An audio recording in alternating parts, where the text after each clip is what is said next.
Educator Meade, journalist, educator, investor. What are we talking about?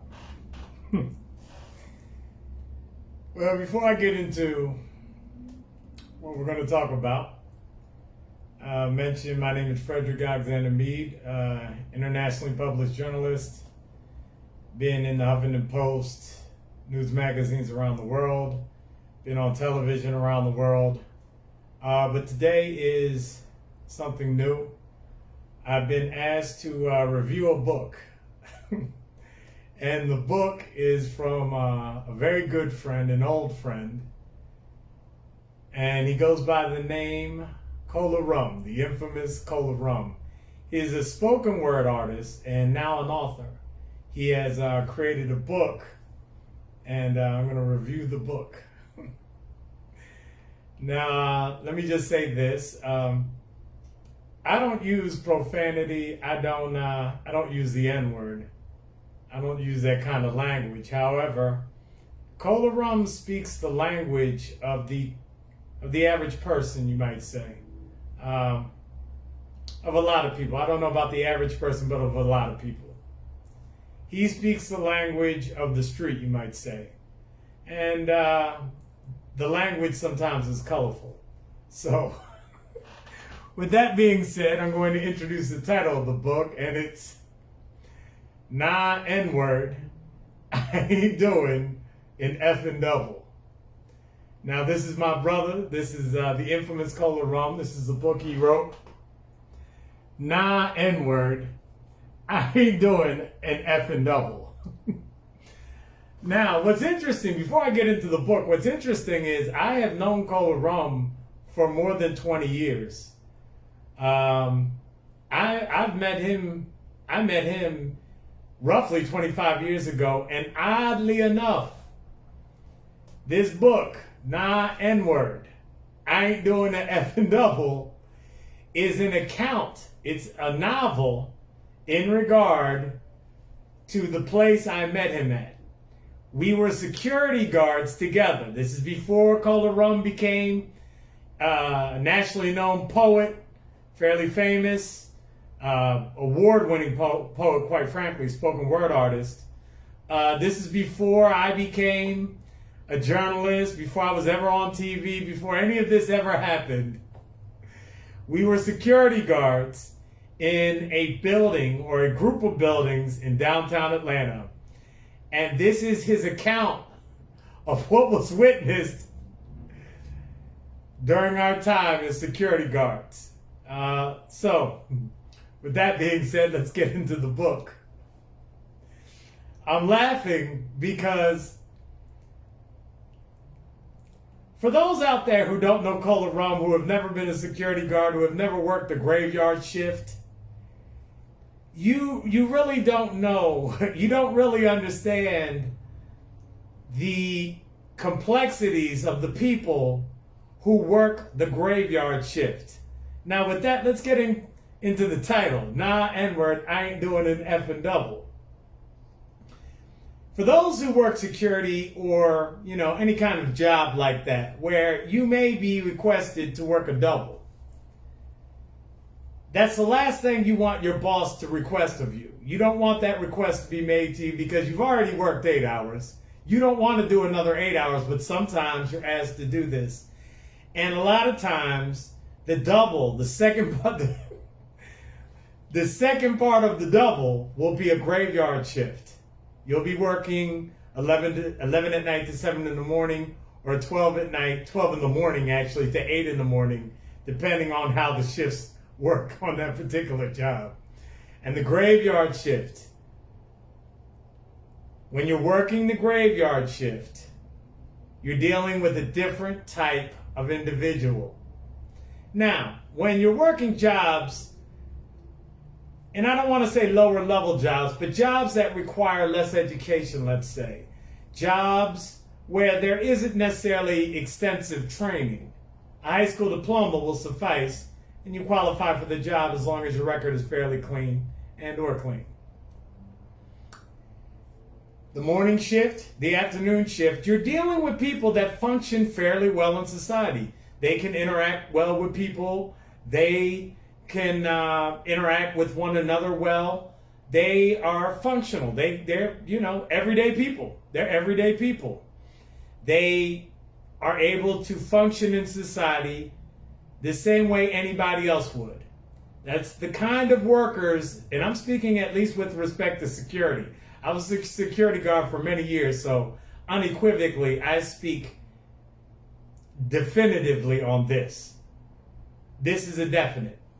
Cola Rum as well. Again, we were security guards for years, so this is not what we think. This is what we know. Those who work the first and second shifts, daytime hours, these are people that are everyday people, they're normal people. There's nothing about them that would suggest to you that they aren't any different than anyone else. However, when you get to the graveyard shift, you are dealing with a different type of individual, at least in the security industry. The graveyard shift is comprised, not completely, but overwhelmingly comprised of people that like to avoid others. They don't function well in society. They don't function well with other human beings. They work the graveyard shift because they know they don't function well around other people. They don't necessarily get along with other people. These are loners largely, and there are a number of complexities these people tend to have. And they work on the graveyard shift again because they understand that it's better for them to stay away from others. On the graveyard shift, you're typically by yourself. You're in an empty building. All the workers, particularly in the security industry anyway, the buildings you guard, the workers who work in those buildings, office people, judges, whatever the facility is, those people have left for the day. So you come on this shift at about 12 o'clock in the morning, and you work till 8 in the morning, and it's really just you in the building and just a few other people you may or may not even come in contact with during your shift. It's in between those hours, you find workers in the security industry that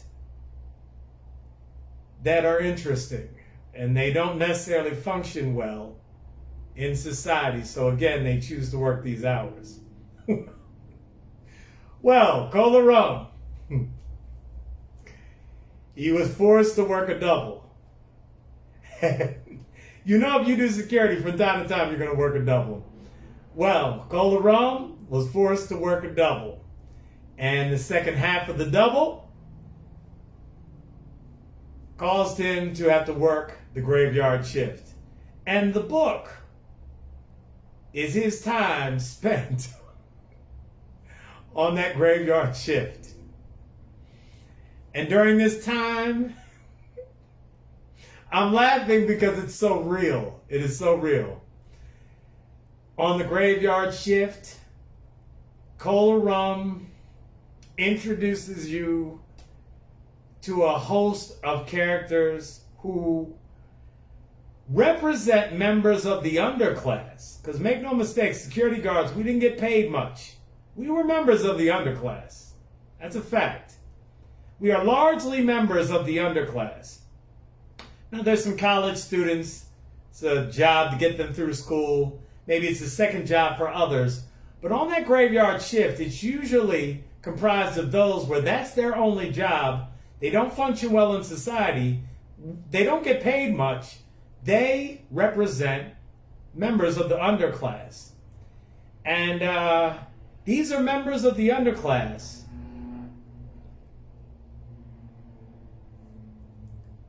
who barely function in the underclass, let alone the larger society.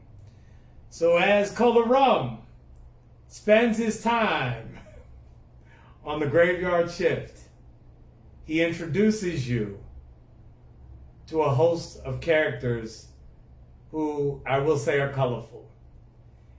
You will meet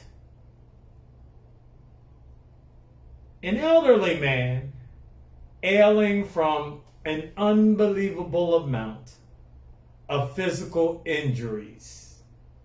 And behind every scar, behind his limp, behind every physical ailment he possesses, there is a story. And the good thing about that character is he wants to keep others from walking the road he walked. You will meet him. And again, behind every scar, behind every injury is a story. Wow. Now, something you need to know about Cola Rum. In the South, there is this idea that some are born with the veil. And the veil indicates, that's kind of a colloquial term, which represents the idea that one is born with psychic abilities. And deep in the South, this is very real. This is very real. This idea is very real. And you have to know that Cola Rum was born with a veil. Cola Rum will tell you that he has visions. He sees spirits. Cola Rum, and I will say this, knowing him 25 years, he is different. Cola Rum is a brilliant thinker. But in a spiritual sense, he is very different. He is very different. If you didn't know better, you would say his energy is dark. And I don't mean dark in a bad way, not in a white supremacist way. But it's if you didn't know him, you would say he is gloomy. I know Cola Rum, and it's not that he's gloomy. It is that he's enlightened, and he doesn't sugarcoat the world. He tells you the way it is. He sees reality oftentimes very clearly. And reality oftentimes isn't a nice place. So, I said that to say, Cola Rum introduces you to another psychic, another mystic, another person born with the veil. And their interaction is very interesting. Wow.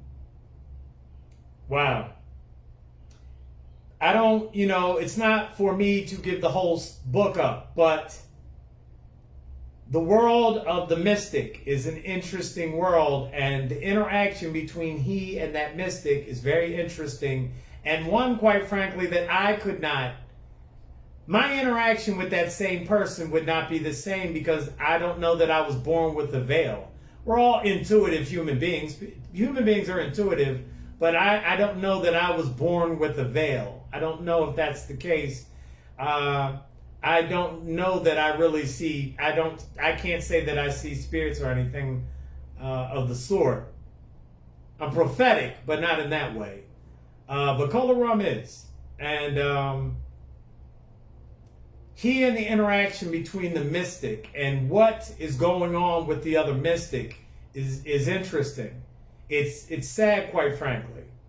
It's sad, but Cola Rum believes these things and he knows what he sees. That is an interesting part of the book. Okay, on to other characters. Cola Rum is handsome and he's very charismatic. And if you know Cola Rum, you know that he has a very good heart. Cola Rum just wants to help the world, quite frankly. Now, and he may not like me saying this, I'm giving up a little bit of a secret. On the surface, well, no, he wouldn't mind this because it's so apparent. On the surface, Cola Rum comes off as perhaps cold in his truths, and it may put people off. But underneath his truths that are hard to stomach for a lot of people lies a heart of gold. Cola Rum is extraordinarily compassionate, very much so. Those who really know him know this. And people, there is a character in the book. I'm going somewhere with this. There is a character in the book. I'll just say it this way. There is a class of women in the world who have proclivities. And these women, who the average man would not necessarily take seriously, like Cola Rum. Why? Because Cola Rum is not going to judge you. Cola Rum is not going to harm you. His mind is wide open, and deep intellect and deep compassion, which people sense. Thus, a certain class of women who the average man would never take seriously love him. So you're introduced to one of these women who I will just say is a free spirit in every way. And she loves Cola Rum. This is real life. This really happened. And this woman was friendly with a lot of people. No one took her seriously, but she did love Cola Rum. And you will learn the complexities of this really tortured soul. This woman was a tortured soul. She was a tortured soul. She was a tortured soul. And she seeks validation from others in ways that aren't healthy, and seeks this validation in places, in public spaces, let's put it that way. Well, she had a crush on Cola Rum. You will be introduced to that character and their relationship. You will be introduced to another character, and this is his roving partner. His roving partner is Gothic. He's Gothic. Usually when you, a lot of times on the night shift, sometimes, you'll have a partner. There are posts where people are individually placed, and then there's usually a duo that will roam around and check on everybody, relieve people for lunch breaks, etc. And in this instance, Cola Rum served that function and had a partner, and his partner was brilliant, but he was Gothic. He was smart, but he was Gothic, and his ideas, the lens through which he views the world is a very violent one, very violent one, and he's smart, but he's violent. He's very violent. And that leads me to the final character I'll speak about. Now, there are a plethora of characters. As Cola Rum goes through his tour of the building, he introduces you to a plethora of characters. And I'll end this review. I can't get to all of them, but I will touch on one who I knew. I knew this particular character. But I avoided this character. These people are real. This happened.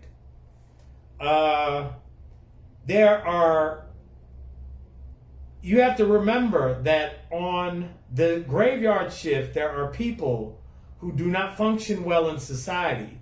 They choose the graveyard shift because they know their proclivities. They know their tendencies. They know what they are capable of. And some of these people are capable of great harm. They can harm people. Such was the case of one particular man that Cola Rum will introduce you to. I knew this man, and I stayed away from him. I'm a martial artist. I don't fear a lot of people. I don't particularly fear violence because I'm pretty good at it. This man, I stayed away from because it was very clear to anyone what he was capable of. It was very clear. I will say this. You have to know who you are dealing with no matter where you find yourself. And this particular character demonstrated through his silence very clearly what he was capable of. Very clearly what he was capable of. And without saying a word, we all knew what he was capable of. He is probably the only man I have ever met that I feared. I have to admit, I feared him. I never had any bad dealings with him. I never had any bad exchanges with him. I simply avoided him because it was very clear what he was capable of. It was very clear. You will get to know that character and you will understand very clearly what can happen when it is not really understood what others are capable of. So, N-word, I ain't doing an effing double. My brother wrote a novel, and I just reviewed it. Frederick Meade, holla back.